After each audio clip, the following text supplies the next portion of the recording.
Moi, j'étais, Madame la Présidente, au Conseil européen, juste après que Viktor Orban nous a annoncé la loi qu'il voulait faire sur les médias, qu'on ne pouvait plus parler en fait d'homosexualité à la télé, ni à la radio, ni dans l'éducation. On ne peut plus en parler.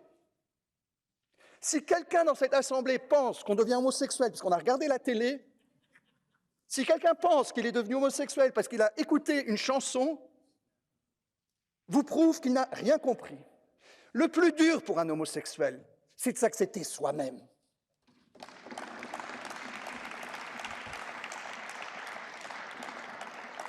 On ne demande pas de pitié, on ne demande pas de solidarité, on ne demande pas de la compassion, on demande juste du respect.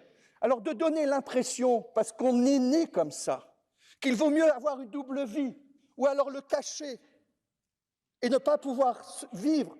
Est-ce que l'on sait combien de jeunes gens se suicident parce qu'ils n'arrivent pas à communiquer sur leur propre homosexualité? Les stigmatiser et de leur dire que c'est de la faute de l'éducation, de la culture, de l'audiovisuel, ce n'est pour moi contraire à ce qu'est l'Union européenne, cette ouverture et de tolérance. Le jour où j'ai compris ce que j'étais et que je me suis accepté, mes amis m'ont dit « enfin », ma famille m'a dit « enfin ».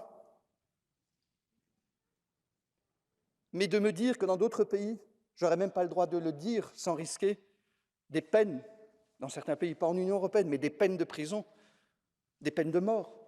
Et dans l'Union européenne, bientôt, de ne plus pouvoir en parler avec quelqu'un d'autre, sauf dans l'anonymat, car je risquerais de faire de la perversion de jeunes générations.